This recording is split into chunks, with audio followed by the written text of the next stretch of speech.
pertanyaan dan jawabannya luar biasa. Boleh nggak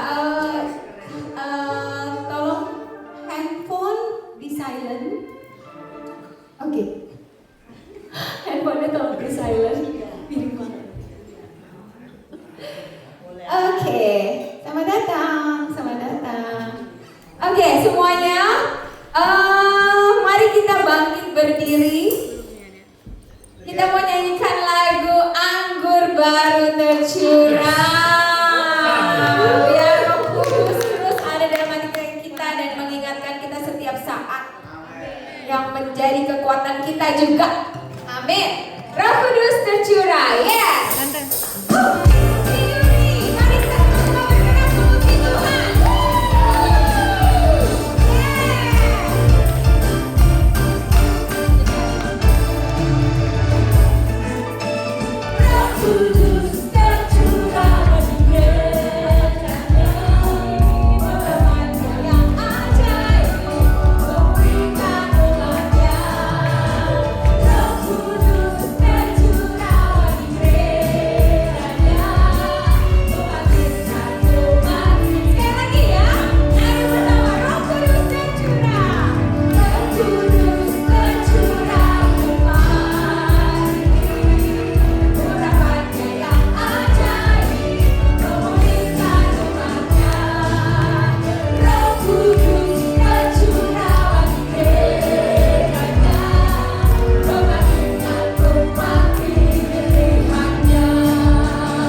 Tarik nafas dulu. Tarik nafas semua saudara. Keren, keren, dahsyat sekali, dahsyat. Okay, sebentar. I can see the new people come in. Are you guys speaking Indonesian or English? Indonesian? Okay. Do you need translation? Oh, you're right. Okay, thank you. Oke. Siapa yang menikmati makan siangnya? Ini yang pilih apa vendor makanannya siapa ini? Saya harus terima kasih sekali nih, enak banget tadi. Siapa yang setuju tadi enak banget? Luar biasa memang. Dikasih makanan yang the best, makanan rohani the best, makanan jasmaninya juga the best ya, luar biasa. Pedasnya itu bikin saya berkeringat tadi. Haleluya, saya tadi pagi berkeringat, olahraga, berkeringat, makan. Woi, semua keringatan ini, luar biasa. Belum nambah. Mau nambah tadi udah habis. Oke, Bapak Ibu Saudara sekalian, sebelum kita nanti mau sesi tanya jawab, ada sekitar 15 menit dan kita akan doing ice breaking. Ini memang saya mau bagi kelompoknya ini cukup unik. Jadi saya mau tanya, siapa yang lahir bulan Januari sampai Februari, boleh angkat tangan? Oke, itu jadi satu tim, silakan berdiri di tempat ini. Semuanya boleh bangun dulu.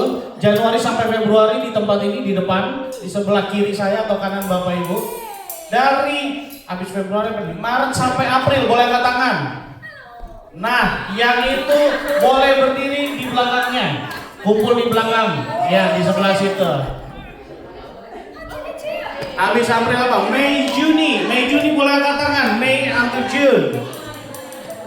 Oke, Mei until June. Gak ada lagi yang lain, Mei until June.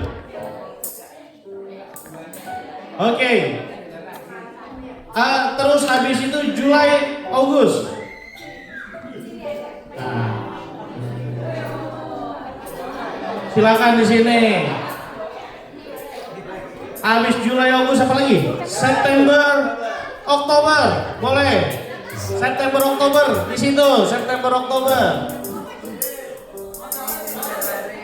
November, Desember. Silakan berdiri, kumpul di tengah.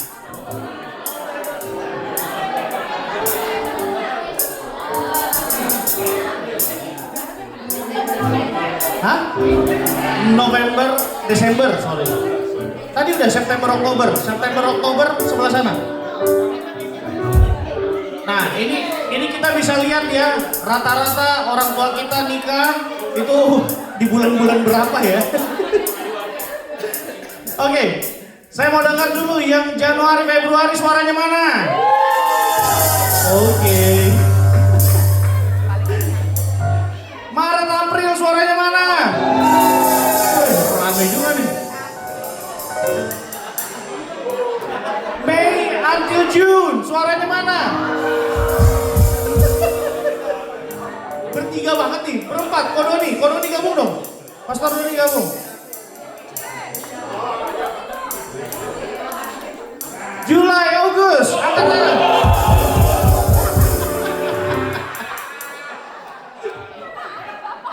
Hah? September, Oktober suaranya mana?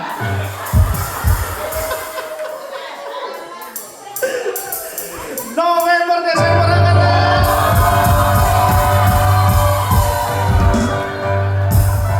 Wah, ngeri banget ini.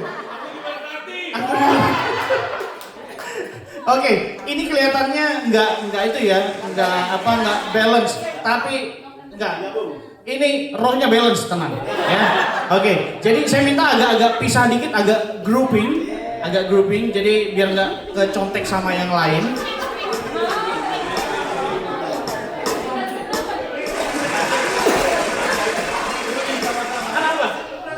Oh, apa? Ibu Sakila apa Ibu Sakila? Oh baby, sorry. Ibu Lucy apa Ibu Lucy? Oh, bentar. Oke, Bapak Ibu Saudara sekalian, coba dengar ya.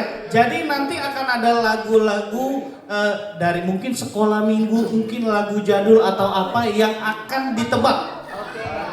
Dan saya akan kasih free sekitar 3 not, 2 sampai 3 not. Nah, nanti kalau ada yang contohnya bilang begini, saya berani 5 not. Contohnya 5 not, contohnya kayak lagu Yesus sayang padaku. Coba boleh? Coba kasih 2 not dulu.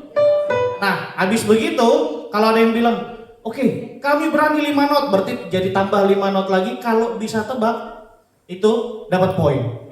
Ada hadiahnya enggak? Kenapa? Ada hadiahnya. Piala tadi.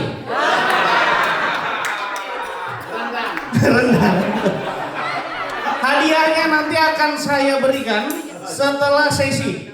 Pasti setelah sesi saya akan kasih hadiahnya. Tenang saja. Ko Daud bingung, dari mana nih anak hadiahnya? Tenang, Ko Daud, tenang. Ada dana. Anda gak percaya hamba Tuhan, haleluya. Oke, kita mau tes ya, sekali ya, tes ya.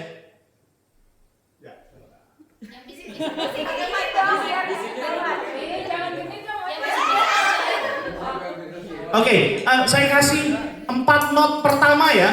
Oke, saya minta tolong satu aja dari tiap grup yang angkat tangan. Enggak, ini sampel. Satu grup angkat tangan. Jadi nggak boleh semuanya gitu ya. Oke, di situ September Oktober ada Pastor Ray. Di sini siapa? Oke, Chloe. Siapa? Pak Beri. Oke, Pak Beri di sini siapa? Jenor. Oke, Grace. Udah pasti menang. Belakang siapa? Colin. Oke. Siap ya? Semua ya? Yang lagu pertama kasih 4 not dulu. Nanti angkat tangan, berani kasih berapa not ya, jangan langsung jawab. Ya, oke? Ini contoh ya. Ulang.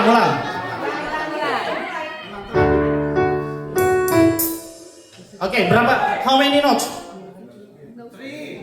How many notes? Kalau udah tahu maksud enggak? Ya, even 1 notes it's okay. Or no notes. Oke, dia 0 notes. Jadi dia berani jawab. Oke, apa lagunya? Namanya harus exactly benar. You can sing it. Oh iya, benar. Yesus cinta semua anak. Jesus loves all the listeners. Belum dapat poin. Belum.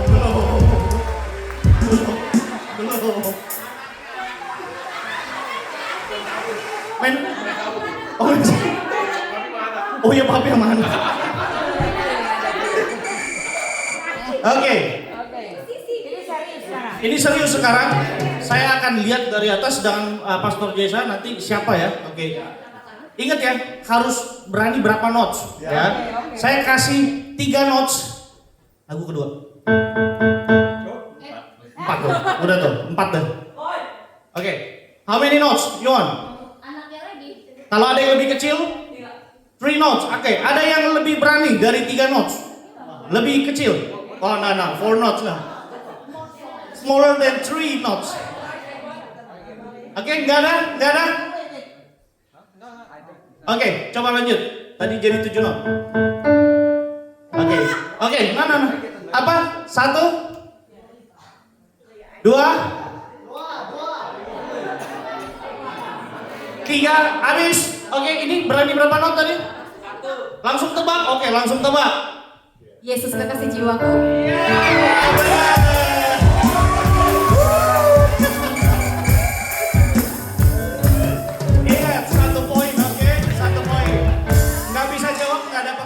Tenang Bapak Ibu.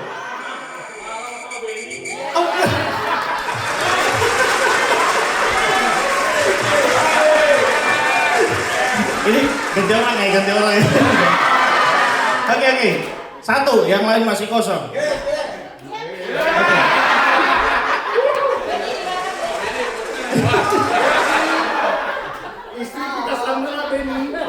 Kasih 5 notes kok ya. Yang lagu ini nomor 3. Oke, bentar. Berapa not? Berapa not? Yang ini dulu. 3 not. Oke, berarti 8 not. Bentar. Oh sorry, ada yang mau lebih kecil dari itu? Dari 3 not tadi, sorry. Ada yang mau lebih kecil dari 3 not? Oke, berapa not? 1 not, oke. Lebih kecil dari 1 not, 0 not. Oke, siap, 0. Siap? Oke. Mari kita keren. Udah, jawab.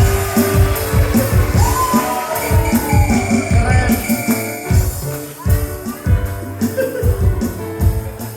Oke. Lagu selanjutnya 4 not. Oke. Oke. Berapa not? 1 not. Ada yang lebih kecil dari 1 not? Ada yang lebih kecil? Ada yang lebih kecil? 0 not. 0. Oke. Apa? Ini mami loh, ini mami. Salah. Apa tadi? Apa? Ku nyanyi haleluya. Benar.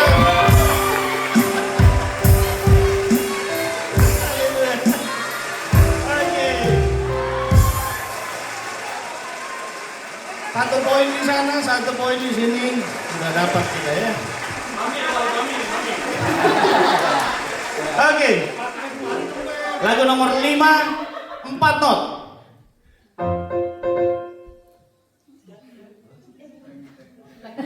Ayo. Lagi dong. Oke, berapa not? 0. Woi. Nyanyi dulu.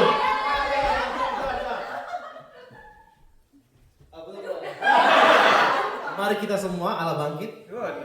Salah. Ada lagi yang lain? Mau diulang ya? Ulang.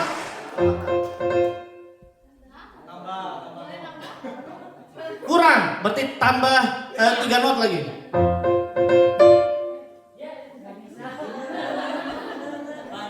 Berapa not? Udah, 0 not. Dia girakanku.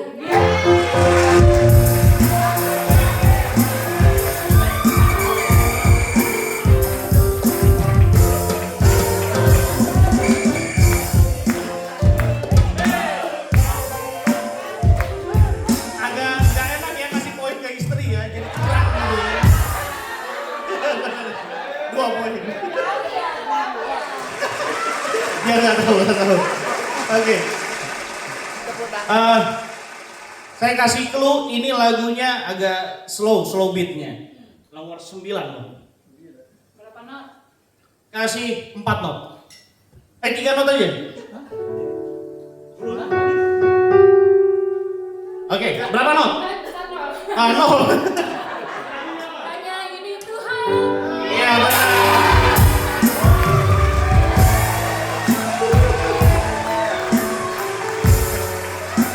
Tunggu. Siapa yang belum dapat poin? Sabar ya. Yang udah dapat poin sabar dulu ya. Yang belum dapat poin dulu, saya kasih gratis ya. Kasihan nih mereka kayak penonton nih, tenang. Sabar ya. Ayo. Nomor 12. Berapa not? Kasih 4 not. Udah nanti. Ya. 0. Oke. Sembah kau Allah. Salah.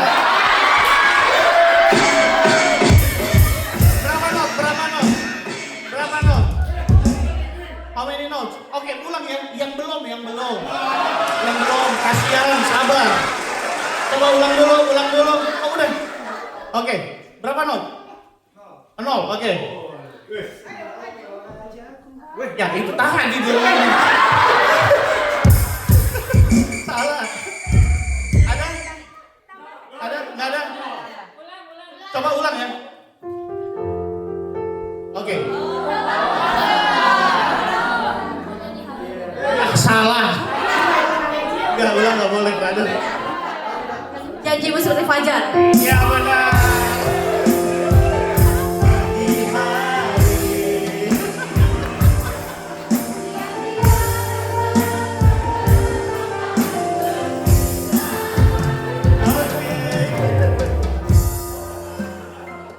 ini buat semua. Tadi udah dikasih kesempatan nggak dapat poin. Oke, lagu nomor 7, 4 notes.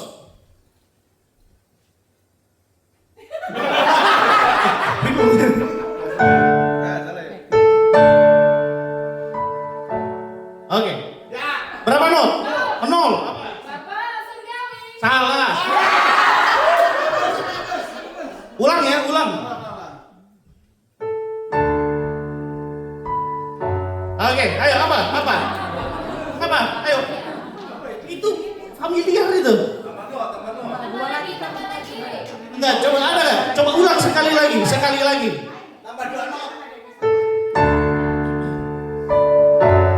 Ayo apa nih? Apa ini? Ayo. Udah ditambahin itu.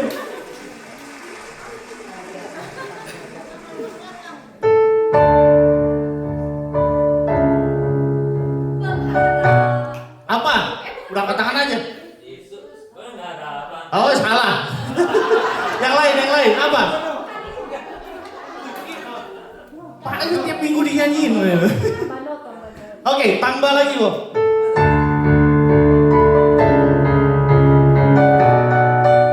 Apa? Udah salah tadi. Sukacita surga.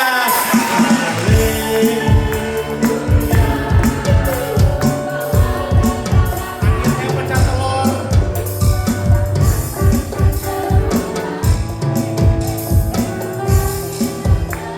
Oke. Ya gimana? Notnya pakai drum. Ya Tuhan, pakai keyboard itu susah. Pakai drum. Oke. Lagu nomor 16. Kasih 4 not. Tunggu. Yang belakang nih. Sorry, belakang duluan. How many? 0. Apa? Iya, betul.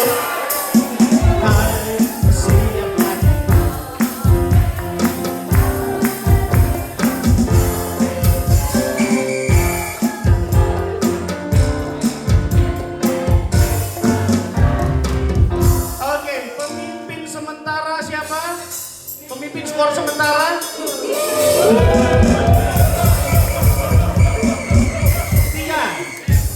2, 1, ada 2. Yang masih 0? 1 juga di sana ya. Oke. 2 terakhir ya.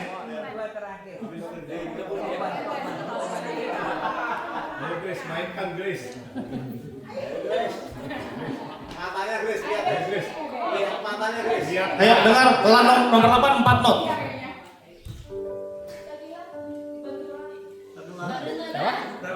Empat.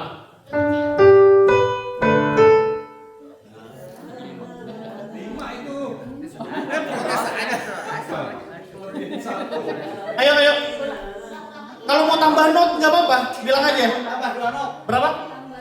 Tambah 2 not. Ada yang lebih kecil dari 2 not. Tambah 1 lagu. Ada yang lebih kecil. Nggak ada? Oke, berarti 6 not jadi. Mereka dulu yang jawab ya. Sungguh ku bangga banget.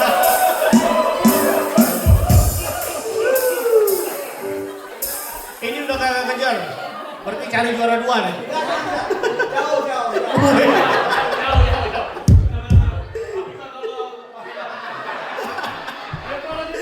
Oke, last song.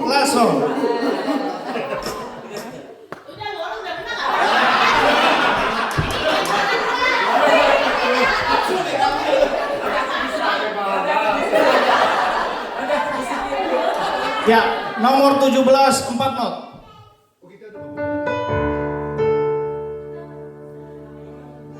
Oke, berapa not?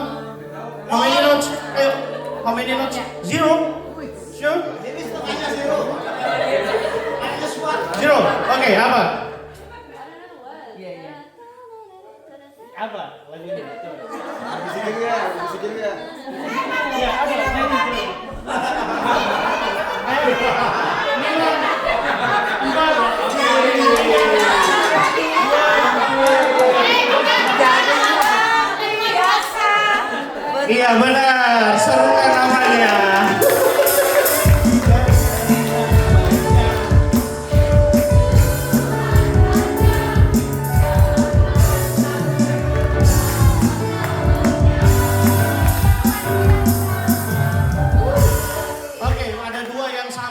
kalau ini kejawab nih mantep nih. Oh, kita udah. Udah nggak usah lah, udah di atas awan Pak. Oke. Ya, kasih 4 not. 3 not. Sama Bu Nur gini. Tiga. Ya. Salah. Ulang. Salah. Gampang. Ulang ya sekali lagi ya. 1 tambah 1 lah. Ini dari zaman kapan ini? Berapa not? 3 not. Ada yang lebih kecil dari 3 not? Gak boleh. Udah menang Pak. Berapa? How many not? 0. Kalau nggak bisa jawab langsung ke sini. Ya udah ambil ini not. Ayo 5, 4, 3, 2. Jawab. Bumilah tumpuan kaki. Salah. 3 not ya. Seperti tadi 3 tambah 3. No 3 kan tambah 3. 6. Masih boleh jawab. Enggak boleh.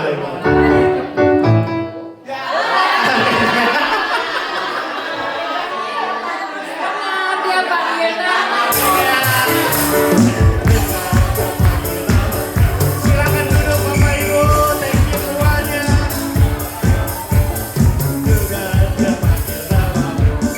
Iya, Bapak Ibu, saudara sekalian, pemenangnya adalah grup dari Julai Agustus. Oke, lalu pemenang kedua tadi bulan apa tadi? November sampai Desember. Hadiahnya itu setelah acara ini, hari siang ini, kita nanti saya kasih semua cendol, ya. Semuanya dapat hadiahnya. Senang hatinya, senang. Oke, kita kembali lagi kepada Q&A. Saya persilakan untuk Pak Victor dan Bapak untuk maju ke depan lagi. Pemberitahuan bagi yang baru datang. Sesi ini adalah sesi question and answer. Jadi kita nggak punya kebaktian. Kebaktian kita, our service will be start 6:30. Ya, it's 6:30. Ya, jadi ini Q&A just letting you know. Oke, Bapak sama Pak Victor silakan. Saya persilakan untuk maju ke depan. Terima kasih. Teman-teman, kita punya waktu sampai jam 3.10 boleh. After that, ibu-ibu yang luar biasa buat cendol. Jadi kita bisa enjoy cendol. Terima kasih untuk ibu-ibu yang sudah bikin cendol. Yang katanya dari jam 5 pagi ya sudah bikin cendol mereka. Luar biasa. Iya. Jadi saya persilakan Bapak dan kemudian siapa yang tadi Korean yang mau bertanya ya? Yes, as well. Minta mic dong teman-teman. Extra mic please. Hang on a sec.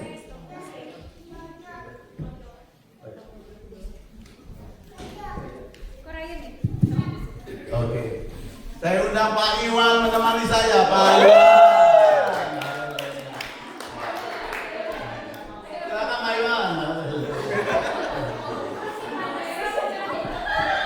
Pendeta kita Pak Iwan, kita tepuk.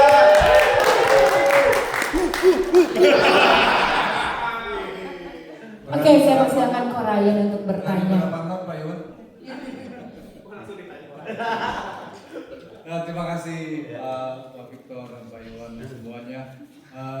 Ya habis makan dan habis refreshment tadi kita ya, segar sekali Pak. Ya apa ya, saya jadi lupa apa yang saya katakan. Saya ingatnya malah habis pulang ini saya mesti ke showroom seperti Bapak gitu. Kita kemana showroom. Ya, jadi pertanyaan saya sehubungan dengan tema retret kita kali ini, mengalami Tuhan untuk hidup yang maksimal. Saya tertarik pada dua kata pertama ini, Pak, mengalami Tuhan. Itu artinya kan seperti kita mulai merasakan hadirat Tuhan, mulai bisa mendengarkan suara Tuhan, dan juga bisa dengar Tuhan bilang apa ke saya tugaskan apa oleh Tuhan gitu. Jadi ya saya mau cerita sedikit waktu saya masih kecil tuh saya sebenarnya banyak sering dengar suara Tuhan sampai saya SMP, kemudian saya pindah ke Jakarta SMA itu, wah saya udah nggak pernah lagi dengar suara Tuhan dan jarang berkomunikasi sama Tuhan gitu. Sampai saya 2 tahun lalu 2023 saya ke Australia, disuruh Tuhan, saya yakin banget Tuhan punya cara untuk memaksa saya untuk datang ke Australia. Sebenarnya itu saya harus datang ke Australia itu 20 tahun yang lalu ya, sudah saya tunda-tunda. Tapi baru saya datang tahun 2023 itu. Nah, yang jadi pertanyaan saya adalah Pak, kalau mengalami Tuhan itu mendengarkan suara Tuhan, mengetahui apa yang Tuhan mau saya perbuat itu. Kadang-kadang saya itu mengalami hal-hal yang seperti kalau saya bekerja gitu ya, dalam urusan pekerjaan itu, kadang-kadang kalau kita misalnya ada rencana ketemu customer gitu, selalu saya ada plan A, plan B, plan C gitu ya. Jadi kadang-kadang kalau saya dengar suara Tuhan tuh bukan hanya satu, saya dengar juga suara yang lain gitu. Maksudnya ini saya jadi bingung gitu, apakah itu yang mana suara Tuhan dan yang mana suara yang kemauan saya, mana yang kemauan Tuhan gitu. Jadi saya mau tanya itu aja, jadi bagaimana cara memastikan yang seperti Bapak itu kemarin cerita berjalan di hutan sendirian gitu. Jadi kok Bapak bisa sampai tahu bahwa Tuhan menyuruh Bapak jalan di hutan gitu. Kalau saya mungkin, wah saya ada alternatif lain nih, mungkin saya nggak jalan ke hutan, saya masuk ke hotel atau cari apa gitu ya, mungkin ya seperti itu. Jadi bagaimana Bapak bisa yakin gitu bahwa inilah yang Tuhan suruh saya kerjakan. Kadang-kadang ada suara lain yang mungkin menurut saya ini saya nggak yakin itu suara Tuhan atau kemauan saya gitu. Gimana Pak cara membedakannya? Terima kasih. Pertanyaannya yang terakhir ya Pak. Yang depan tadi prolog semua kan. Oke. Jadi yang pertama, nggak akan saudara desa mendengar suara Tuhan langsung atau rema kalau saudara nggak pernah bersekutu dengan firman-Nya. Jadi Alkitab itu firman Tuhan. Saudara nggak perlu cari lagi, karena itu sudah ada di situ di Alkitab. Nah, kalau saudara baca, saudara renungkan, firman itu akan tertanam di hati. Nah, karena dia tertanam di hati, maka saudara, kesensitifan saudara akan timbul. Kenapa? Karena Yesus di hati kita. Yesus itu hidup di hati kita. Jadi kuncinya adalah pergaulan dengan Tuhan. Pertama, contoh, saya punya istri nama Vivi, cicitnya namanya Yudi. Mereka bedanya cukup jauh, karena istri saya anak bungsu. Nah, waktu saya kenal istri saya susah membedakan, karena wajah mereka mirip. Suaranya juga mirip. Berapa kali saya salah. Jadi setiap kali saya telepon, halo, nah ini bukan Vivi, Yudi. Ya, saya datang ke rumahnya, udah, wah seneng, Yudi. Nah, terus saya menikah, saya punya anak 2 perempuan semua, dan mereka semua sudah dewasa. Satu sudah menikah, sudah punya anak, satu lagi masih bersama kami. Terus waktu kami di Belanda, saya ada satu anak itu mau hidup bersama dengan kami satu keluarga. Jadi saya anggap anak perempuan ini anak saya. Jadi di rumah kami ada 4 perempuan, gitu? 4 perempuan. Nah, saya bisa tahu mana istri saya, mana Joy anak saya pertama, Jessica anak saya kedua, dan Nana istilahnya. Ya, itu 3. Jadi saya bisa tahu. Istri saya tidak usah keluarkan suara. Gak usah kelihatan, tapi dia jalan saya tahu itu istri saya. Kenapa? Karena serak-seraknya. Dia kalau jalan seret. Kalau Nana seret. Kalau Jessica serak-suk. Nah, kalau Joy serak-suk. Nah, istri saya seret. Bojoku. Hebat. Misalnya di sebuah petukan besar, ada banyak wanita di sana. Ada banyak wanita. Masih bisa ya translator ya, saya disuruh pelan-pelan ya, dia translator mesti ikutin. Nah, waktu saya di pertukaran di mall, ada banyak wanita di sana. Tiba-tiba ada seorang wanita teriak gitu. Sayang, saya bisa tahu itu suara istri saya atau bukan. Gak usah lihat wajah. Betul lah. Oke, kita tes ya. Ya? Oke. Kamu dulu ya, teriak. Ngomong sesuatu ya. Halo gitu ya. 1, 2, 3. Halo. Ini istrinya siapa? Yang punya istri dengan suara ini siapa? Tuh lihat tuh, Yuki angkat tangan. Betul. Kenapa dia bisa tahu itu istrinya? Karena dia bergaul. Hari demi hari, menit demi menit, ketemu terus dengan istrinya, maka dia tahu suara istrinya. Kalau kau terus bersekutu dengan firman Tuhan, terus bersekutu dengan Tuhan dengan berdoa, terus bersekutu datang beribadah, maka suara Allah jadi sensitif dalam dirimu. Engkau bisa tahu itu Tuhan atau bukan. Oke? Nah, yang kedua sekarang, bahwa Allah berbicara dengan 7 cara. Setelah saya baca Alkitab, saya simpulkan ketemu 7 cara. Yang pertama, Allah bicara langsung kepada manusia, yang kita sebut Rema. Rema artinya Allah langsung bicara pada seseorang. Ya, itu rema. Ya. Yang kedua, Allah bicara pada manusia melalui Alkitab atau tulisan yang diilhamkan Allah. Namanya Logos. Oke, saya baca Alkitab, wih, ayatnya bicara. Itu Allah sedang bicara. Nanti ya saudara ya. Terus sudah dengar khotbah, sudah dibukakan firman Tuhan, ayat itu bicara, itu Allah sedang bicara. Ya, Logos. Yang ketiga, Allah bicara melalui apa? Mimpi. Makanya kalau mau tidur sembahyang dulu, supaya mimpinya jangan dikejar singa, jangan dikejar orang sekali kalau mau dikebukin ya. Tapi bisa mimpi-mimpi Tuhan. Allah pernah bicara kepada Yusuf dalam kitab Perjanjian Baru, ayah dari Yesus waktu bumi. Di dalam apa? Mimpi. Allah bicara, jangan tinggalkan istrimu Maria, karena dia mengandung dari Roh Allah, sehingga Yusuf gak jadi tinggalkan Maria. Itu lewat mimpi. Ya, kalau mimpi itu pakai tidur. Kalau gak tidur bukan mimpi namanya. Artinya, kalau bukan mimpi namanya vision. Jadi saudara berdoa, tiba-tiba seperti layar ini. Jadi waktu Tuhan panggil saya untuk melayani Tuhan 100%, saya lagi berdoa, tiba-tiba waktu saya berdoa, saya buka mata seperti ada layar yang turun dari langit. Turun terus tertulis kayak ketik, saya bisa ikuti.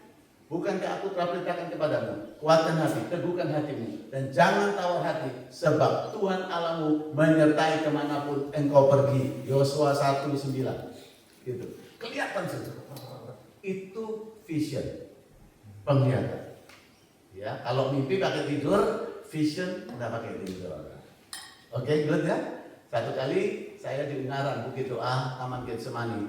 Sebelum saya berangkat ke sana, karena mau ada KKR, pertemuan rohani, ayah saya di gereja jatuh langsung nggak bisa jalan, dibawa ambulans, terus sampai di rumah sakit.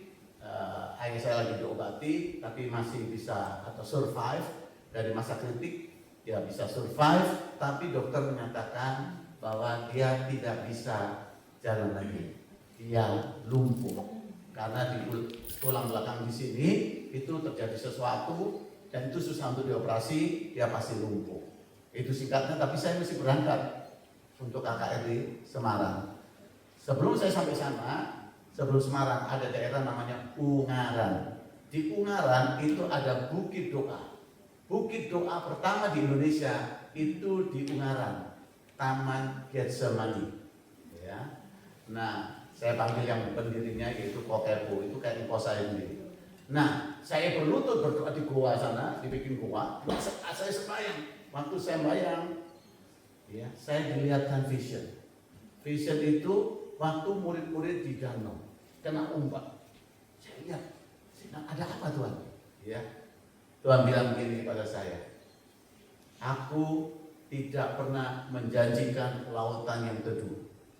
Aku menjanjikan, aku menyertai kamu sampai kesudahan alam. Tuhan tidak pernah janjikan lautan teduh. Yang dia janjikan, aku menyertai kamu sampai kesudahan alam. Wah, saya bilang amin Tuhan. Sehingga saya punya keyakinan untuk KKR. Waktu saya bilang amin Tuhan, aku percaya. Tuhan berkata, pulang, aku mau engkau membangkitkan ayahmu dari kursi roda. Gitu. Jadi habis KKL selesai, saya pulang ke Surabaya, ya, pas kebaktian hari Minggu, saya lagi khotbah, suami saya papa saya ada di kursi roda. Waktu saya sampaikan firman Tuhan, tiba-tiba Tuhan berkata pada saya, ini waktuku, temui ayahmu. Langsung saya berhenti di khotbah itu, saya langsung datangi papa saya. Ya, saya bilang, Dad, Pap, Tuhan sembuhkan kamu. Sekarang juga, silakan berdiri. Dan dia berdiri, keluar dari kursi roda, sampai dia dipanggil Tuhan. Sembuh total. Jadi, luar biasa sekali. Amin. Itu karena vision. Jadi, 1, rema, 2, logos, 3, mimpi, 4, apa? Vision. Yang kelima, itu nubuatan. Nubuat adalah suara Allah untuk seseorang disampaikan oleh orang lain. Jadi Allah bicara pada seseorang untuk disampaikan kepada orang lain. Ya, itu namanya nubuat. Sedangkan nubuat itu artinya menyampaikan sesuatu yang akan terjadi di depan. Itu nubuatan. Ya, Allah bernubuat begini. 1, saya malam-malam gitu ya, dijemput sama teman-teman di Bandung, diajak makan malam. Habis makan malam, salah satu bilang sama saya, Pastor Victor boleh doakan saya nggak? Ya. Bisnismu apa ya? Oh, saya mainannya properti Pak. Gitu. Oh bagus, saya bilang biar kamu maju gitu ya. Terus tapi waktu kita berdoa, Tuhan bicara pada saya, kamu sekarang akan buka namanya bakery. Ya. Terkenal sekali di Bandung. Saya bilang Tuhan berkati kamu tidak pernah buka bakery dia bilang. Tapi sekarang dia punya bakery. Luar biasa ya. Dan dikenal. Tiba-tiba setahun kemudian saya datang lagi berdoa buat dia dan Tuhan bilang kamu akan membangun sesuatu yang lain daripada yang lain. Bangunannya sangat bagus seperti di Eropa. Saya sendiri nggak tahu. Itu cuma Tuhan ngomong. Kamu akan bangun itu karena Tuhan percaya padamu. Kamu akan bangun itu. Dan itu sangat bagus di atas bukit. Kalau saudara sekarang di atas bukit di Bandung sana ada namanya mercusuar. Saudara boleh Google di sana, saudara bisa lihat gambarnya atau videonya. Itu dibangun dan itu jelas sekali. Itu nubuatan. Saya sendiri tidak tahu. Yang tahu Tuhan, saya tinggal sampaikan dan itu benar terjadi. Ya. Luar biasa. Tempatnya bagus sekali. Kafe di Bandung namanya mercusuar. Bagus sambil promosi kayaknya. Nah, jadi itu kata nubuatan. Lalu yang ke berapa sih? 6. Allah bicara lewat kejadian sehari-hari. Tuh. Jadi ini contoh ekstrim. Saudara sudah lama nggak berdoa tabrakan. Nah, baru Tuhan bicara. Aku lama nggak berdoa. Gitu. Tadi saya share salah satu jemaat saya yang tadinya gelandangan, jadi pengusaha. Jadi punya perusahaan namanya Yakin, gitu. Udah, tapi karena dia sukses, sibuk dengan ini, dia langsung kurangi pelayanannya. Dia padahal tim worship, udah nggak datang pelayanan, sekali-sekali datang. Tahu apa yang terjadi? Ya, waktu bisnisnya rasanya macet, kerannya ditutup semua dari surga, sadar dia kembali ke Tuhan. Jadi lewat kejadian sehari-hari. Yang terakhir, Allah ketujuh ya. Allah bicara lewat alam semesta atau sesuatu yang terjadi di alam ini, gitu ya. Satu kali seorang hamba Tuhan dia lagi istirahat saat teduh, terus dia lihat ke arah taman, dia lihat ada kupu-kupu terbang. Waktu dia lihat kupu-kupu itu seperti berbicara. Dari mana kupu-kupu itu? Kupu-kupu itu terjadi dari ulat. Ulat itu mati atau disebut kepompong. Keluar dari kepompong baru jadi kupu-kupu. Nah terus sepertinya Tuhan bicara, kamu dulu gitu, kamu dulu itu ulat, ya nggak bisa pergi jauh, lambat, ngalami janji Tuhan susah, gitu. Sekarang kamu nikmati berkat Tuhan yang luar biasa, engkau terbang kemana-mana, warnamu begitu indah, disukai banyak orang. Oh itu loh, Tuhan bicara lewat apa? Alam, ini lewat binatang, lewat segala. Jadi 7 cara Allah bicara. Rahasianya bersekutu dengan Tuhan melalui firman-Nya. Jadi selalu mesti baca Alkitab. Kalau enggak, Anda akan kenal alam. Kan kalau engkau bergaul seperti tadi, Villa teriak, Yuki tahu itu suara istri. Tuhan Yesus memberkati. Amin. Silakan Pak. Saya setuju sama ini, Bang. Oke, bagaimana cara memilih jalan yang seperti yang Tuhan mau? Kan ada suara yang lain juga gitu ya. Kadang-kadang kita suka, menurut saya gini, kadang-kadang kita suka mau jelas dulu kalau dengan Tuhan. Padahal Tuhan itu mau kita ngikut dia tuh step by step, satu demi satu. Saya jadi teringat Abraham, ketika Abraham dipanggil keluar oleh Tuhan dari tanah Ur Kasdim itu, dia nggak dikasih tahu tempatnya di mana gitu. Tapi memang Abraham nggak menanyakan kemana. Abraham tuh nggak banyak menanyakan bagaimana nih kemana. Tapi yang dia perbanyak adalah dia bikin mesbah banyak. Di Haran dia bikin mesbah, di mana dia bikin mesbah. Artinya benar, kalau tanpa relationship kita nggak mungkin akan kenal Tuhan. Alkitab jelas mengatakan bahwa dombaku mengenal suaraku dan aku mengenal mereka. Artinya saling kenal nih. Tuhan kenal kita karena kita sering berjumpa dengan Tuhan. Kita juga kenal Tuhan karena kita kenal suaranya. Dan itu bisa diketemukan dari relationship kita sehari-hari. Makanya memang gak ada cara lain. Kalau saya boleh tambahkan suara ke-8 adalah suara lewat kebaktian. Jadi saya beribadah bertahun-tahun dan hampir sekali, jarang sekali skip. Itu saya di dalam 3 kali kebaktian itu ada tiga hamba Tuhan yang bilang di umur saya kira-kira 17, 18, 19 tahun, kamu satu hari nanti akan dipanggil sebagai hamba Tuhan. Dari 3 kebaktian yang saya datang kira-kira ribuan kali mungkin. Karena 1 minggu saya bisa datang 3 kali kebaktian. Waktu itu di gereja kami mungkin ada 3 kali kebaktian satu hari. Dari ribuan kebaktian, ada 3 kebaktian yang menurut saya kebaktian itu berbicara dalam hidup saya. Makanya sampai hari ini saya menghargai yang namanya ibadah dan kebaktian. Kalau menurut saya itu satu hal yang Tuhan bisa bicara lewat momen itu. Amin, thank you Pak. Oke, ada lagi?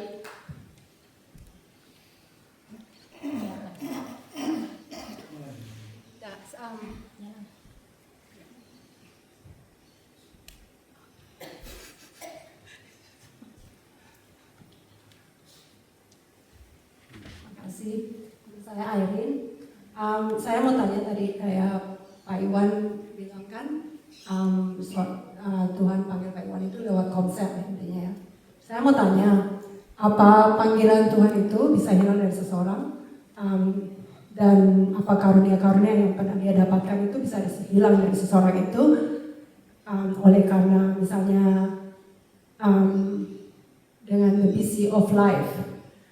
Kayak misalnya Tuhan panggil seseorang untuk jadi full time, tapi karena keadaan dia sibuk, so apakah panggilan dan karunia-karunia yang pernah Tuhan kasih itu bisa hilang dari seseorang itu? Thank you. Silakan Pak. Thank you.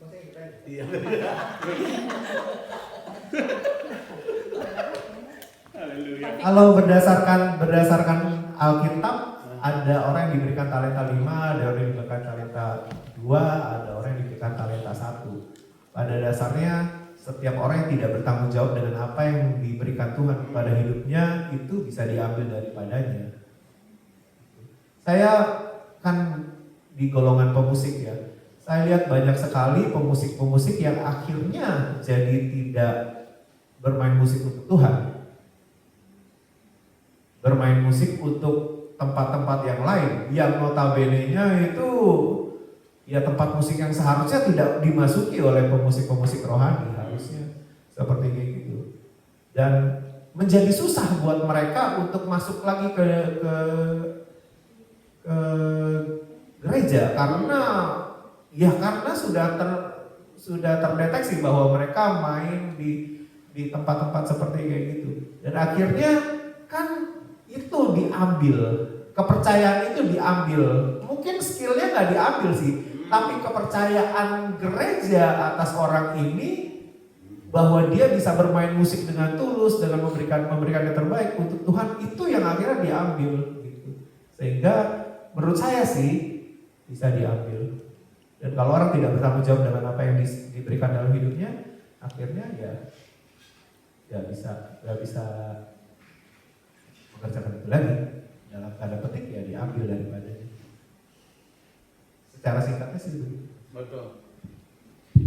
Iya betul. Jadi apa yang disampaikan tadi disinggung dari Matius 25. Jadi kita dikasih talenta. Kalau kita nggak pakai, itu diambil, diberikan pada yang mengembangkannya. Jadi talenta atau karunia itu Tuhan percayakan pada kita mesti kembangkan. Kita pakai itu. Paulus berkata pada Timotius, ya, karunia yang aku berikan padamu lewat penumpangkan tangan itu kamu harus mengembangkannya, menggunakannya. Kalau nggak digunain, istilah yang umum dia mati. Kalau saudara nggak biasa ngomong bahasa Inggris, lama-lama mati bahasa Inggrismu. Itu saja sebenarnya, ya. Jadi kita harus pakai. Kalau enggak dia mati, dia hilang. Bahkan yang lebih buruk itu diambil diberikan pada yang lain. Kurang lebih begitu. Bisa jawab ya? Tuh. Jadi tepuk tangan dulu.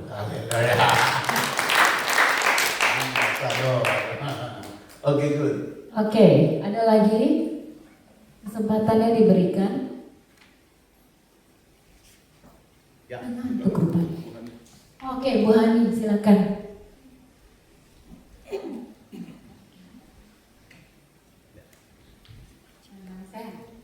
Nama saya Hani, jadi saya karena ada pertanyaan lain, jadi saya tergerak bertanya. Soalnya pertanyaan saya itu gimana mengatasi ketakutan untuk bisa melakukan apa yang Tuhan minta dari kita gitu. Salah satu kejadian ini baru kemarin, salah satu teman kerja seperti bos saya itu didiagnos breast cancer. Saya ini terpanggil untuk mendoakan dia. Dia tuh bukan orang Kristen dan selalu kalau ngomong sama saya, oh don't believe in God, Hani. There is no such thing. My life is always bad. Dia selalu bilang gitu. My life is always bad. See, my mom died because of breast cancer. My husband get cancer. I got cancer now gitu. Aku tuh terpanggil gitu untuk doain dia gitu. Tapi aku takut. Aduh gimana nanti kalau dia pikir aku sok suci. Nggak, dia pikir aku trespassing privacy gitu. Jadi pertanyaan saya tuh gimana saya bisa mengatasi ketakutan saya sendiri gitu. Padahal saya tahu itu yang seharusnya saya lakukan dan itu saya percaya Tuhan akan dimuliakan gitu kalau saya berani melakukannya.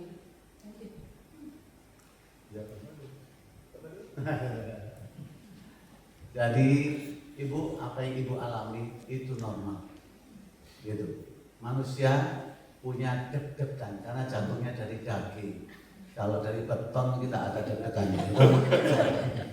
Jangankan ibu saya juga ada deg-degannya, bukan berarti pendeta nggak ada itu.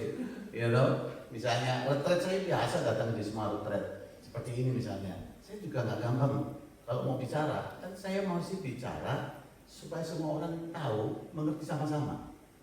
Gitu. Kalau di kampus itu kan levelnya sama semua. Dosennya ngajar dalam level yang sama. Kalau ibadah ini beda semua, gitu ya. Deg-degan, Tuhan jangan sampai mereka nggak ngerti, jangan sampai nggak nangkep. Kan saya yang kebuang waktunya kan, itu. Jadi normal kalau kita ada deg-degan, takut, ya. Nah di jemaat kami buat di kelompok sel kami itu kita punya namanya P3. P3 itu berdoa untuk 3 orang. P3. Nah, P3 ini kita harus berdoa untuk 3 orang karena target kami dalam 3 bulan 1 jiwa pada semua jemaat. Jadi semua jemaat mesti berdoa dalam 3 bulan 1 jiwa. Gitu kan? Ini kalau 3 bulan 1 jiwa, 3 bulan lagi udah ngembang sampai sana kan? Gitu kan? Gitu. 6 bulan sudah 2 kali lagi kan? Udah nggak pengamen sudah.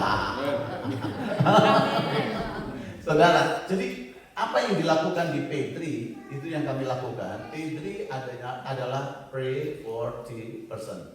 Nah, yang pertama kita doa. Kita doain terus. Nah, Matius 17:21 berkata bahwa jenis ini tidak bisa diusir hanya dengan doa saja, tapi mesti dengan puasa. Ya, jadi kita mesti ambil waktu untuk puasa. Gitu. doain terus, gitu. Doain ibu, bosmu, doain terus. Ya. Terus Mazmur 126 ayat 5 sampai 6, ya. Mazmur 126 ayat 5 sampai 6 dibilang ini, ya. Apa? Baca aja ya nanti dulu ya. Mazmur 126 ini kami lakukan, ini basic kami untuk menangkap jiwa. Mazmur 126 ya. Ayat 5. Ini bilang gini, orang-orang yang menabur dengan mencucurkan air mata akan menuai dengan sorak-sorai. 6. Orang yang berjalan maju dengan menangis sambil menabur benih pasti pulang dengan sorak-sorai sambil membawa berkas-berkasnya. Nah, yang saya mau katakan bahwa sini bahwa untuk bisa kita menuai butuh air mata. Kalau kita nangisi sungguh-sungguh, berseru sungguh-sungguh, seperti Hana menjerit supaya dia bisa hamil, ya, karena dia dihina terus oleh Penina, ya. Dia jerit sama Tuhan sampai Imam Eli berpikir bahwa Hana ini minum minuman keras sehingga dia mabuk, gitu. Padahal dia nggak mabuk, sampai dia bilang sama Imam Eli, saya nggak mabuk Imam, saya ini sedang sedih hati. Nah, jadi kalau kita doa, kita harus berdoa sampai mencucurkan air mata. Artinya gini, kita jerit sungguh-sungguh, Tuhan, kayak ibu tadi bilang, Tuhan betapa indahnya kalau dia diselamatkan Tuhan, pasti dia akan jadi berkat bagi orang lain. Tuhan selamatkan dia Tuhan dan sakitnya supaya dia bisa tahu bahwa Tuhan yang menjawab doa. Tuhan bekerjalah, jamah dia. Serukan itu ibu, ya. Nah, waktu saat ibu doakan terus, yang kedua kami ada Petri, yang pertama prayer, yang kedua ini kita mesti adakan koneksi, hubungan. Jadi hubungannya harus dipererat, dideketin, gitu.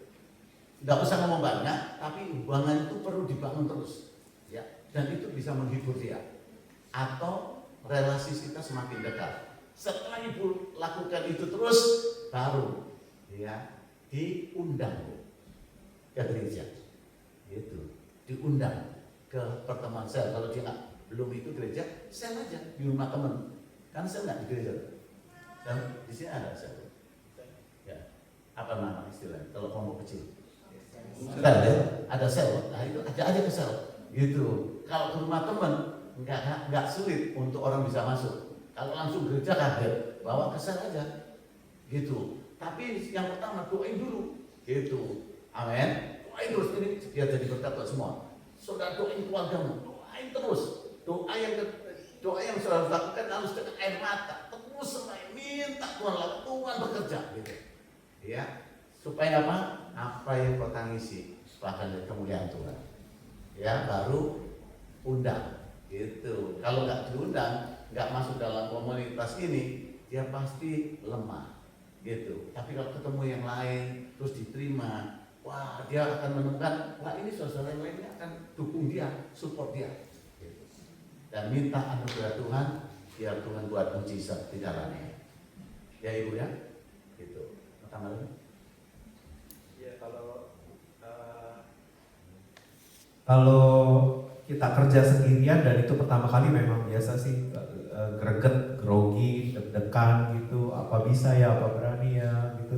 Cuman saya punya satu jurus gini, istilahnya praktikalnya adalah gini, kalau satu kampung isinya adalah preman semua, orang yang paling penakut di situ di kampung itu, dia akan merasa bahwa dia preman juga gitu. Artinya ya kalau kita sendirian, bekerja sendirian memang lebih susah. Kalau misalnya Ibu Hani, kok rasanya susah ya mendoakan orang ya gitu. Cari kelompok orang-orang yang memang sudah terbiasa mendoakan orang ke rumah sakit, ke penjara, kemana-kemana. Masuk ke kelompok itu nanti akan sedih. Nah, itu juga yang saya bangun di House of Sacrifice. Jadi saya merasa bahwa gini, orang itu susah sekali ya untuk berdiri di atas mimbar dan share firman Tuhan.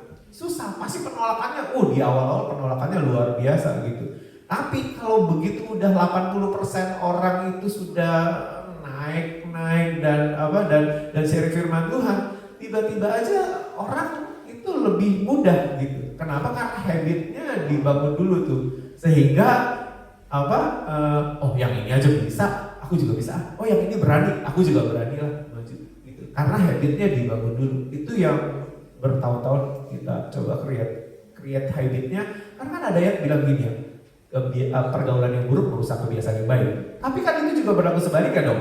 Pergaulan yang baik akan create kebiasaan yang baik juga. Kalau pergaulannya itu mendoakan orang, besukin orang dan lain sebagainya, itu kan akan create kebiasaan yang baik. Nah kalau sudah terbiasa, kita nggak akan grogi lagi karena sudah biasa.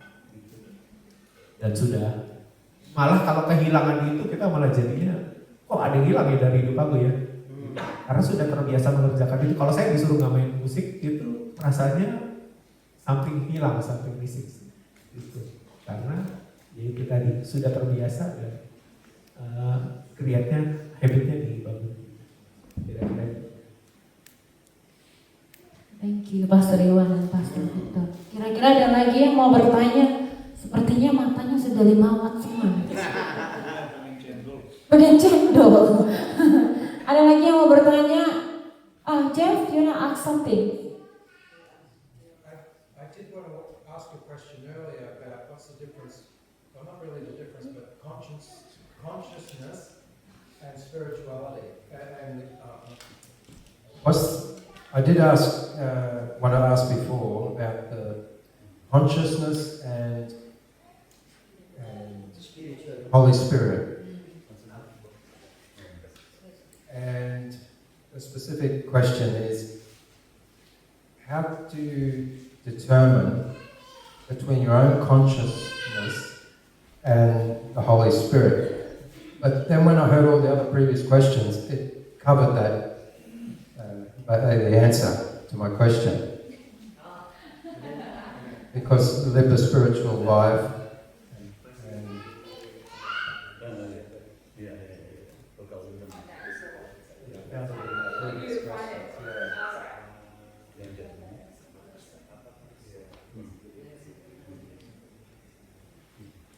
Yeah, so I think all the other previous questions answered my question.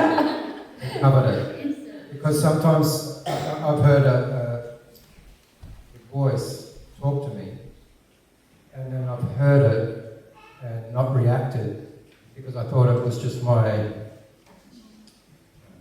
making it up. I just heard it in my head. But then it said it again. And so I reacted. I stopped because the voice said, I have to use this word to cover the sentence I'm going to speak.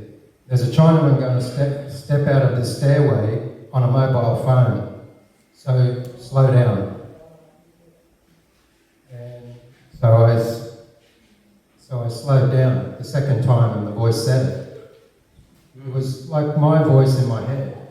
It was in English, and so I did slow down because I was on a motorised bike. It was pretty fast. And then when I came to the doorway, a Chinaman stepped out and stood in the pathway on his mobile phone, and I stopped right in front of him. If I didn't listen to the voice, I would have collided and there would have been an accident for sure. So in that instance, I think it's the Holy Spirit. So that's why I asked before, what's the difference in your consciousness and the Holy Spirit talking to you? Because did I sort of make that up and think that's a possibility that someone could, but it was specific. It was, the details were correct. It was a Chinaman on a mobile phone stepping out of the stairwell. And Oke, jadi maksudnya dia mau supaya boleh ditranslate dulu ya. Oke, intinya dia ingin bertanya apa perbedaan Holy Spirit dengan suara hati. Tapi kemudian kan Bapak sudah menjelaskan 7 hal. Ya. Bagaimana kita bisa mengetahui itu adalah Holy Spirit voice gitu. Jadi ya sudah terjawab sebelum ditanyakan, begitu ya. Ya. Oke. Jadi nggak perlu jawab kan itu. Ya, kalau Bapak mau kasih advice more, it's okay. Ya oke, good. Jadi seperti tadi ya, bahwa kita susah membedakan kalau kita nggak bergaul sama Tuhannya, nggak bergaul dengan firman-Nya, gitu ya. Karena di dalam tubuh kita, di hati kita itu ada namanya intuisi. Intuisi adalah suara hati, gitu. Nah, Alkitab bilang suara hati itu menipu. Baca Alkitab. Jadi intuisi itu bahaya. Itu dia. Jadi kalau kita nggak bergaul dengan firman Tuhan, maka suara hati, intuisi itu mempengaruhi kita, sehingga kita lebih mengutamakan suara hati daripada suara Allah, ya, karena nggak tunduk, tapi nggak tunduk pada otoritas Tuhan. Tapi kalau sudah baca Alkitab, ya, yang lain tadi saya sudah bagikan. Tapi kalau suara nggak tunduk pada Alkitab, intuisi itu suara hati akan lebih keras. Makanya mereka-mereka yang punya karunia dalam pelayanan, khususnya karunia bernubuat, dia harus terbiasa tunduk kepada pemimpin. Kalau tidak, dia bisa nyelonong karena dia sudah merasa dipercaya Tuhan, jadi sombong sehingga nggak bisa dengar suara nasihat yang Tuhan pakai melalui orang lain yang khususnya diberikan otoritas. Jadi saya ketemu banyak hamba Tuhan yang dulunya dipakai Tuhan dengan suara Tuhan yang begitu jelas, lama-lama jadi sombong. Ya, dan jadi ngajar yang aneh-aneh itu, ya. Bahkan yang saya sampai layani anak dari hamba Tuhan ini, anak ini saking kecewanya sama bapaknya, karena bapaknya bilang bahwa dia harus menikah lagi dengan anak umur 29 tahun, itu. Jadi rumah tangga berantakan. Saya bilang itu karena dia nggak tunduk kepada otoritas gembala, gitu. Nah, kalau ada gembala, dia harus punya lagi apa? Penasihat, gitu, supaya kita bisa dikoreksi, ya. Terus seorang hamba Tuhan harus tinggal dalam congregation. Di congregation itu ada orang-orang tua, orang-orang tua yang di gereja terimalah sebagai apa? Orang tuamu.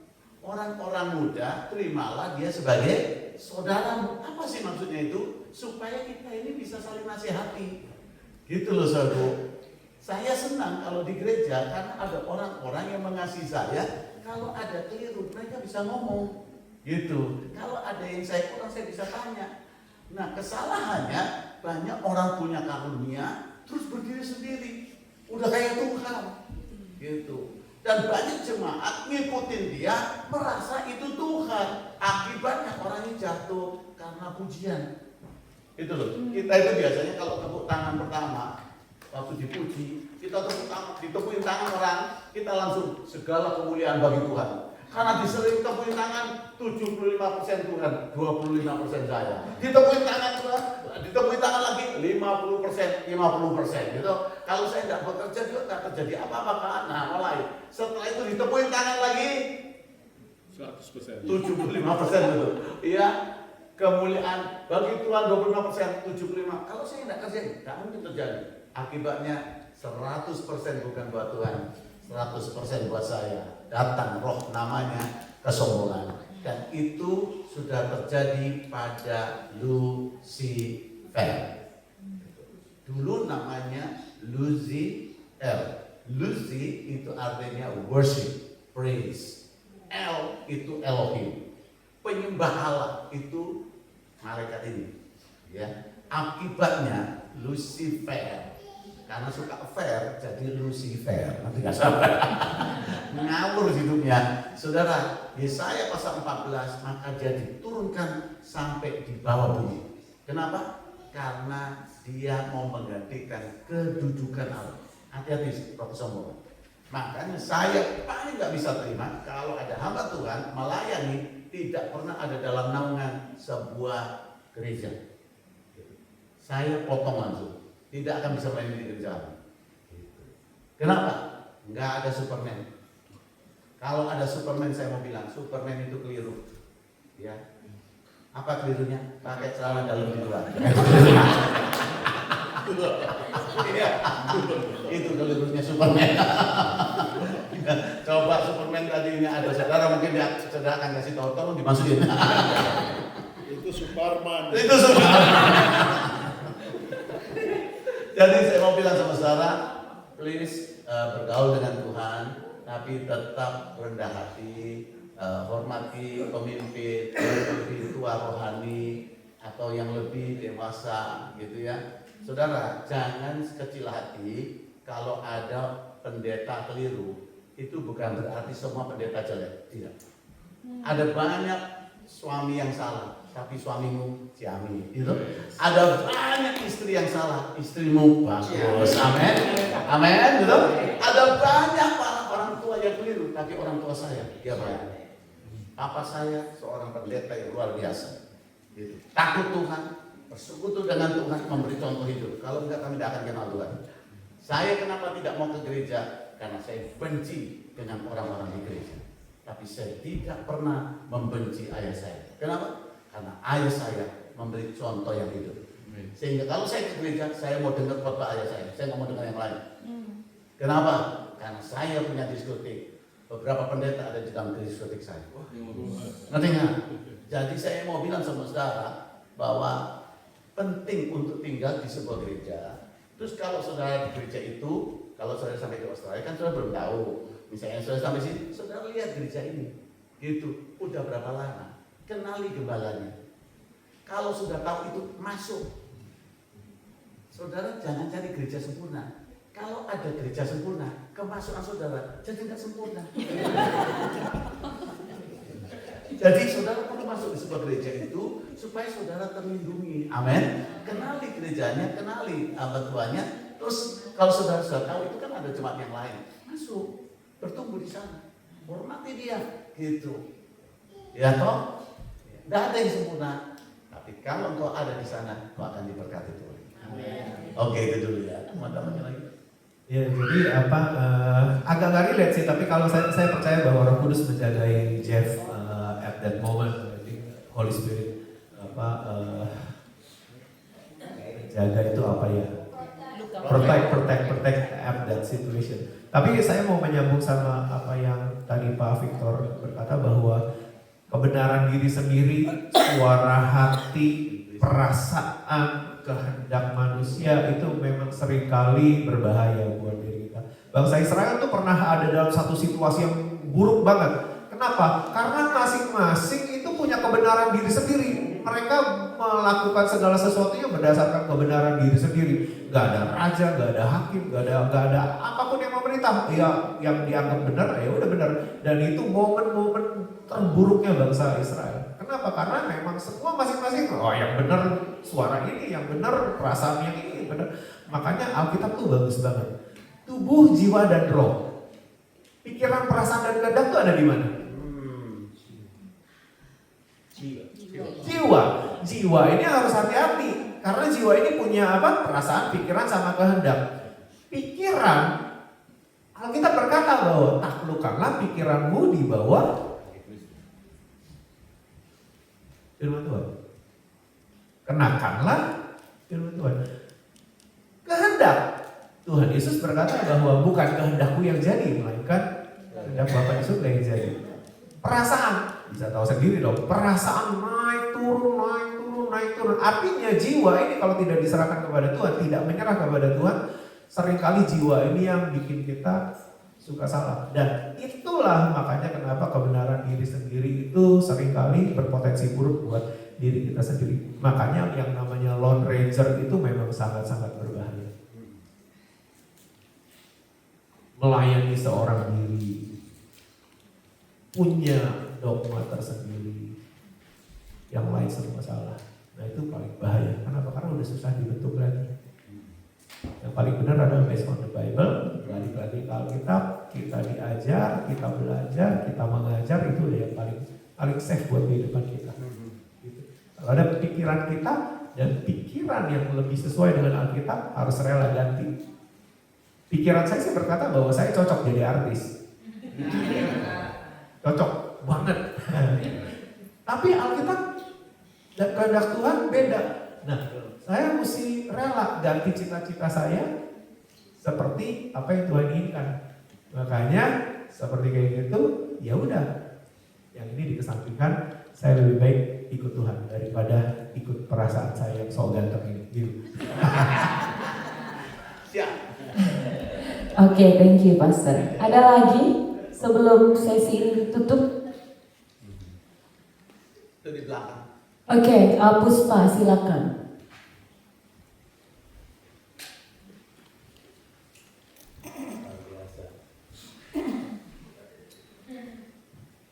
Halo Bapak, hello everyone, my name is Puspa. Mix Indo-English boleh nggak? Atau pakai bahasa Indo? Itu boleh. Bapak punya pertanyaan. Ada satu orang yang bilang sama Puspa sebagai Christian, kita tuh nggak boleh ingat sama Christian doang, harus ingat sama yang lain juga. Terus jangan cuma ngumpul sama orang-orang yang sama. Misalnya kayak Puspa kan punya gereja ini, Puspa punya kelompok komsel ini, jangan cuma sama orang ini doang gitu. As a Christian kita harus keluar gitu, harus hangout sama orang lain. Jadi kita tuh jadinya pikirannya nggak cuman apa yang ada di komunitas itu doang gitu. Sedangkan orang ini dia bilang begitu karena dia ngerasa kayak kalau misalnya kita hangout sama orang itu doang, kita hangout sama kelompok itu doang, understanding kita tuh cuman ya limit di situ-situ aja. Sedangkan kan kalau misalnya kita hangout sama yang lain, hangout sama orang lain itu kita dapat perspektif yang lain, dapat understanding yang lain gitu. Sedangkan from my side, dari yang aku tahu, understanding yang aku tahu, kalau misalnya kita berkumpul sama orang-orang di gereja, belajar firman Tuhan, ya itu ya align sama yang Tuhan ajarkan gitu. So, now the question is, gimana caranya kita tuh kasih tahu ke orang ini gitu loh. Kalau misalnya ya enggak gitu juga sih prinsipnya, bukan berarti kita hangout sama kelompok ini doang ngebuat kita cuman kayak wordnya itu kayak dumb gitu loh. Dia bilangnya kayak kamu kok cuman gitu doang, ntar kamu cuman taunya begitu doang, sebatas itu doang gitu loh. Dapat gak pertanyaan? Dapat. Thank you. Ya, saya mengerti itu. Jadi gini, ada beberapa ya. Jadi yang pertama, bahwa saudara harus bertumbuh dulu, menjadi kuat, supaya itu nanti jadi berkat. Gitu ya. Ditumbuhkan imanmu, nanti saudara akan keluar. Jadikan semua bangsa muridku. Ya toh? Nah, kalau dibilang jadikan semua bangsa muridku, berarti kalian harus jadi murid dulu. Gak mungkin saudara nolong orang jadi murid, saudara gak pernah jadi murid. Gitu ya. Jadi saudara dimuridkan dulu, bertumbuh di sebuah gereja, saudara jadi dewasa di dalam Tuhan, dan saudara akan jadi apa? Berkat. Gitu. Penting itu untuk hal itu, supaya saudara kalau istilahnya di dunia ini pilihannya kan cuma dua, mewarnai atau diwarnai. Pilihannya cuma dua itu. Ya. Jadi yang pertama memang saudara harus ada di sebuah komunitas gereja di mana saudara dilatih, ditumbuhkan imanmu atau dimuridkan supaya kalian akan jadi berkat. Itu yang pertama. Nasihat yang kedua adalah Mazmur 1 ayat 1 sampai 3. Mazmur 1 bilang ya, berbahagialah orang yang tidak duduk ya, boleh bukan nggak ibu sih ayatnya, Mazmur 1 ayat 1 ya. Nah, kita bisa lihat sama-sama ya. Berbahagialah orang yang tidak berjalan menurut apa? Nasihat orang fasik. Garis bawahi. Berbahagialah orang yang tidak berjalan menurut nasihat, bukan tidak boleh jalan. Boleh jalan, tapi jalan bukan nasihat orang fasik. Ngerti ya saudara ya? Lihat ya. Berbahagialah orang yang tidak berjalan menurut nasihat orang fasik. Bukan tidak boleh jalan kan? Tidak berjalan menurut nasihat orang fasik. Saudara boleh berjalan dengan nasihat yang benar, ngerti nggak? Yang kedua, yang tidak berdiri di jalan orang apa? Berdosa. Bukan tidak boleh berdiri, boleh berdiri, tapi berdirinya jangan di jalan orang berdosa. Dan yang tidak duduk nih dalam kumpulan pencemooh. Bukan tidak boleh duduk, yang nggak boleh duduk dalam kumpulan ya pencemooh. Jadi kalau pencemooh ini saudara sana nggak cocok, saudara bilang nggak bisa duduk di sini, kayaknya nggak benar saya di sini, gitu. Tapi kalau saudara datang ke daerah itu untuk mewarnai mereka, bukan ikut pencemooh, tapi saudara menjadi berkat di sana, saudara akan mewarnai mereka dengan keselamatan daripada Tuhan. Amin. Amin. Saya ya waktu bertobat terima Yesus, siapa yang saya harus menangkan? Yang pertama kakak saya, adik saya, gitu kan. Yang kedua adalah apa? Teman-teman saya. Saya nggak tinggalkan teman saya. Saya bilang kalau saya selamat, Tuhan tolong selamatkan teman saya juga. Jadi saya duduk sama mereka, tapi saya bukan ikut mencemooh. Saya mau jadi berkat. Amin. Yesus juga duduk dengan apa? Sakeus, pengemucuk kayak itu, sehingga orang-orang bilang ini orang ini kok duduk di antara orang berdosa, tapi bukan duduk ikut mencemooh, bukan. Nanti bedanya ya saudara. Jadi lain sekali. Jadi saya datang ke teman-teman saya, mereka biasa, mereka minum, mereka ngomongnya nggak benar. Kalau saya di sana saya langsung bilang nggak cocok itu, nggak waktunya ngomong kayak begitu di sini, begitu. Dan teman-teman tahu, saya tahu persis, gitu. Kalau saya datang sekarang di antara mereka dulu ya waktu saya masih di Indonesia, kalau saya ketemu mereka waktu di kumpulan mereka langsung nggak akan ngomong kotor, langsung bilang jangan ada Victor, kan berarti mereka tercegah dengan saya hadir, gitu. Dan puji Tuhan, sebagian teman saya terima Yesus sebagai Tuhan dan Juru Selamat. Diskotik saya tutup karena mereka semua mengalami kasih Tuhan yang luar biasa. Amin ya. Jadi itu yang luar biasa, kita bisa jadi berkat buat orang lain juga. Jadi saya mulai tadi yang pertama memang sudah harus didewasakan dulu, dilatih dulu supaya engkau jadi berkat. Dan Tuhan memang suruh, pergi kamu jadikan semua bangsa muridku. Nah artinya apa? Kalau kita disuruh muridkan, berarti kita pernah sudah jadi apa? Murid gitu. Nah sehingga kita kalau sampai di satu tempat, kita bukan diwarnai, tapi kita mewarnai.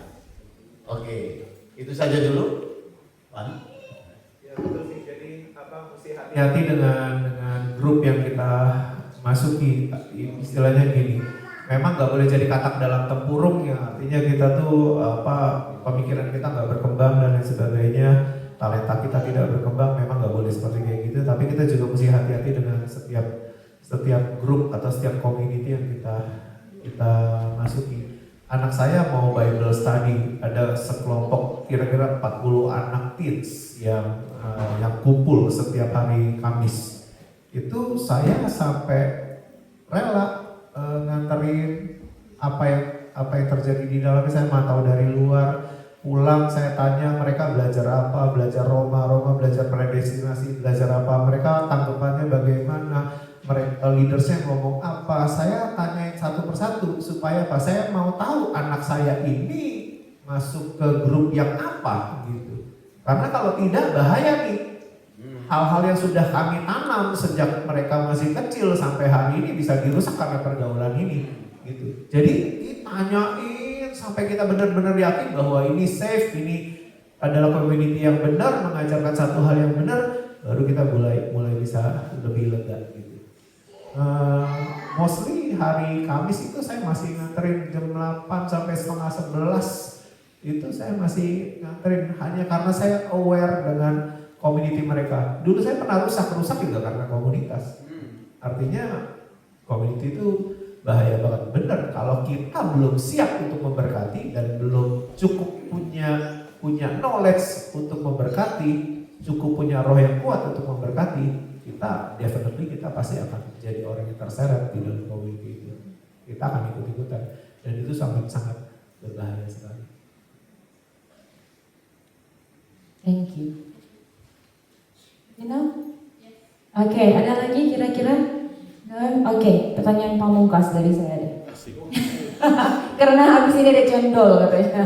Oke, tadi kan ngomongin suara Tuhan ya Pak. Ada 7 things kita bisa tahu suara Tuhan. Nah pertanyaan saya gini, kalau kita sure itu suara Tuhan gitu.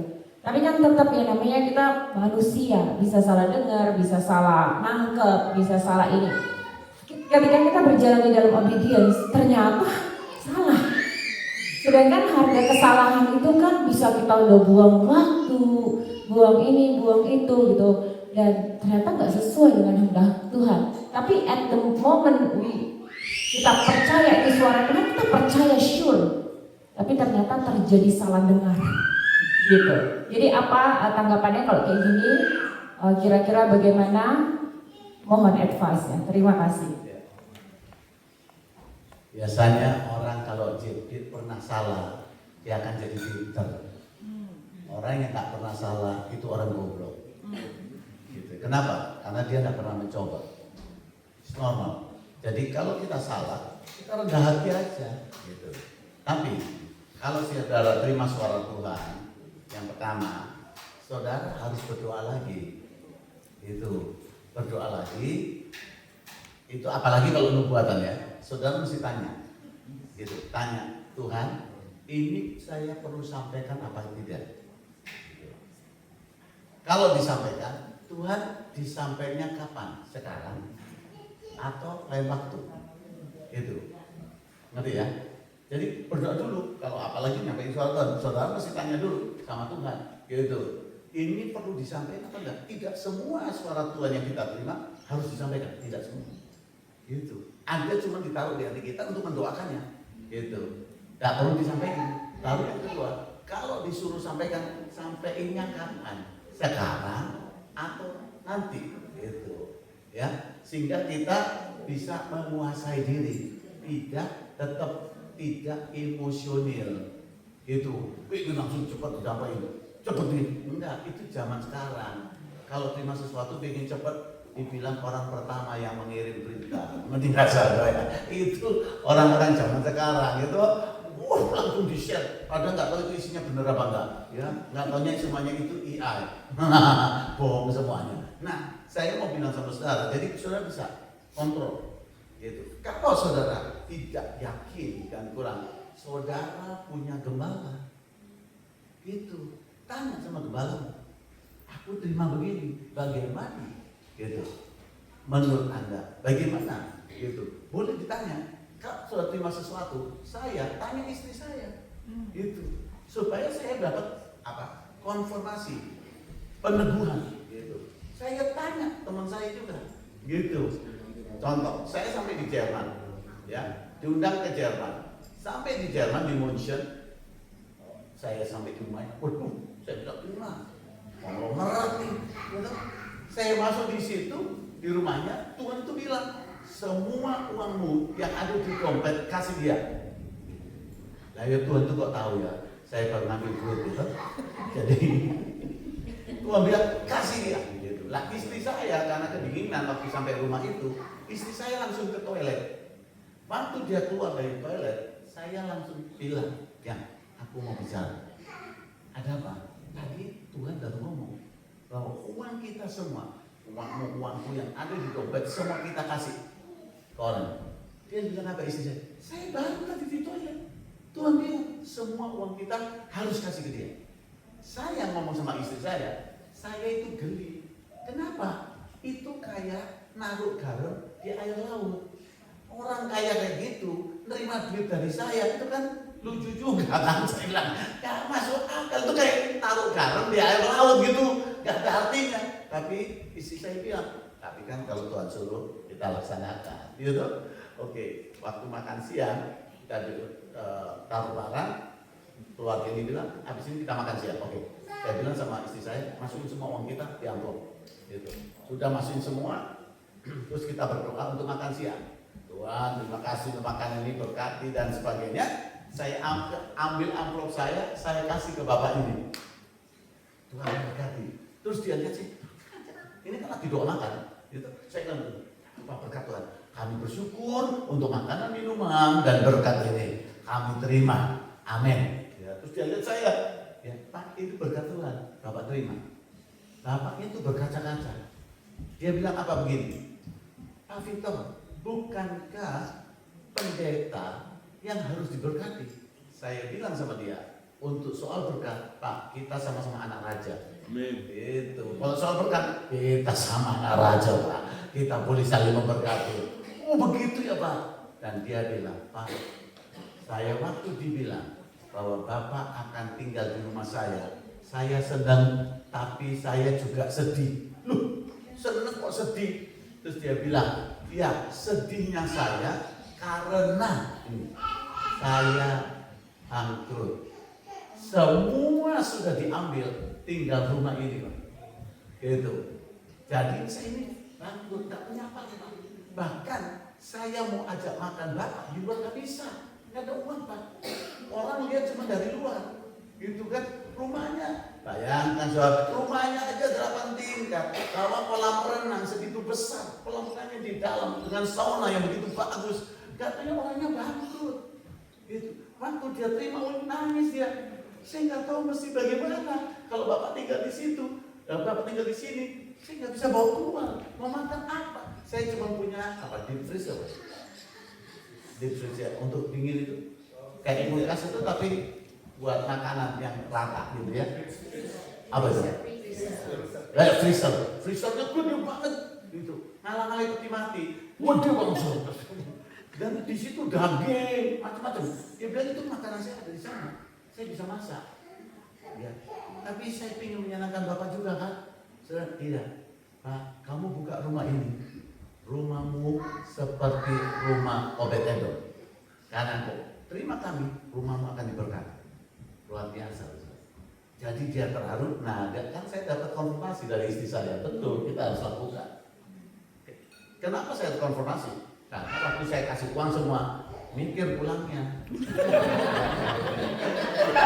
Itu perlu konfirmasi. Kalau dia nggak jelas, pulang bisa marah-marah. Aku kasih uang, kita pulang kayak apa? Karena dia konfirmasi semuanya. Saudaraku, saya bilang Tuhan itu baik. Amin. Saya bilang Pak, udah terima ini berkat Tuhan, ini konfirmasi. Udah ucap syukur sama Tuhan yang pertama. Yang kedua tiba-tiba teman dari Hamburg dari Jerman telepon saya, Pak Victor, ya, ada di mana? Saya ada di München. Dia bilang apa? Waduh puji Tuhan Pak. Ya puji Tuhan, saya juga ikut dulu bilang puji Tuhan. Iya puji Tuhan. Pak gini, istri saya mimpi bahwa kami ini pegang payung dengan Pak Victor di München. Lucu kan? Maksudnya saya harus nemenin Bapak di München. Oh gitu ya? Iya. Cuman Pak, pegawai saya semuanya hari ini, tukang bakar, dia punya steakhouse yang cukup besar. Steakhouse kami ini, semua pegawainya minta gaji naik 200%, Pak. Saya nggak bisa bayar. Dan Bapak dia bilang kalau mereka nggak mau, kalau mereka tidak keluarkan biaya atau gajinya, mereka semua keluar dari restoran. Ya kalau mereka keluar restoran, Pak, saya terpaksa masak. Steak saya masih jalan. Terus, lalu istri saya bilang bahwa dia dapat suara Tuhan untuk bawa payung mayungi Pak Victor di München. Menurut Bapak itu benar apa enggak? Nah, saya bilang, saya ini bukan dukun. Saya tak ngerti apa yang istrimu terima. Dia bilang gitu. Tapi saya bisa beri tanda atau memberi konfirmasi. Apa? Ini Jakarta. Tunggu aja pegawaimu. Kalau memang Tuhan mau kalian pergi, pegawaimu semua batal untuk keluar. Dan terima semua apa adanya. Jam berapa mau ketemu pegawaimu? Nanti habis ini Pak, 2 jam lagi. Ya udah tunggu aja 2 jam, itu tanda. Jadi kita bisa lihat tanda juga. Apa yang terjadi suatu pegawainya, 8 tukang bakar steaknya datang semua 2 jam kemudian, semua minta maaf. Aneh kan? Minta maafnya apa? Pak, jangan dikeluarkan kami mau tetap kerja di sini. Nggak usah dinaikin gaji, nggak apa-apa. Tapi kami mau di sini. Dia bilang, siapa yang mau keluarin kamu katanya? Kamu yang minta keluar, keluarin. Kenapa? Mereka konformasi di steakhouse di sekitar mereka. Nggak ada yang gajinya lebih tinggi dari mereka. Jadi kalau mereka keluar, gajinya mereka pasti turun. Makanya mereka nggak mau keluar. 8 pegawai minta maaf semua. Langsung mereka si pemilik perusahaan restoran ini bilang, teman saya ini bilang, udah kamu kerjain semuanya, aku mau ke Munchen. Dan dia berangkat ke Munchen waktu itu ya, itu tahun 96. Dia bilang apa? Pak, aku persis baru beli Mercy S-Class terbaru Pak. Aku lagi mau coba di Jerman tuh ada highway yang tanpa batas kecepatan. Jadi dia mau coba ini S-Class. Sampai di Jerman cepet banget soalnya. Dan karena dia di situ lumayan, tiap hari makan restoran sama dia yang nganterin datang kan mayungin. Yang lebih hebat lagi apa? Dia nyetirin saya dari Munchen sampai ke Belanda di Delft naik S-Class. Nanti udah disupirin. Jadi perlu konfirmasi. Dia perlu konfirmasi, saya perlu konfirmasi, saudara perlu konfirmasi pada orang lain supaya tidak salah menerima suara Tuhan. Amin. Cendol. Oke. Thank you Pak Victor. Kok Iwan bisa? Oke, teman-teman, kita akan menerima berkat es cendol dari ibu-ibu. Saya minta Pastor Nur untuk berdoa mengakhiri sesi ini, dan kita akan ketemu jam 5:30 dinner time-nya 5:30. Silakan Pastor Nur. Ya, mari kita berdoa. Tuhan, terima kasih untuk kesempatan yang Kau berikan ini ya Bapa. Biarlah Roh Kudus terus menjelaskan lebih lagi ke dalam setiap hati kami. Untuk setiap peneguhan-peneguhan yang telah terjadi, kami bersyukur. Kiranya Tuhan ke depan ini Tuhan kami melangkah dengan iman yang lebih teguh lagi ya Bapa. Bahwa sungguh Kau Tuhan punya rencana luar biasa dalam hidup kami masing-masing dan bersama. Kami memberkati Pak Victor Faratinella ya Bapa, berkati hidupnya Tuhan, penuhi dengan hikmat-hikmat-Mu Tuhan. Kau Tuhan yang menyertai setiap pelayanannya, keluarganya, hidupnya Tuhan. Dan Kau memberkati timnya juga ya Bapa, biar semakin menjadi berkat. Pastor Iwan juga Tuhan dan semua pastoral yang ada, tim-tim panitia retreat kami percayakan Tuhan dalam berkat-Mu. Dan juga sebentar kami juga akan istirahat, kami juga akan berfellowship bersama. Kau memberkati persekutuan yang ada. Di dalam nama Yesus kami berdoa, amin. Terima kasih semuanya. Ya, Bapak Ibu silakan ke ruangan lunch atau ruangan cendol. Silakan. Dan untuk tim PW yang berikutnya boleh siap-siap untuk latihan. Terima kasih Nong. Sampai jumpa di sesi selanjutnya. God bless you. Next, yang tim PW kalau mau cendol ini boleh nih cendol tim PW. Jadi diambilin karena supaya nggak kesana.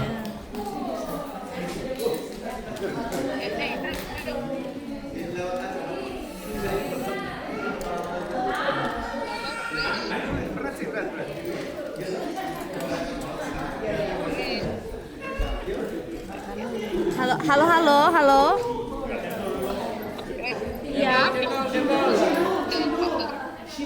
Oh sebentar ini.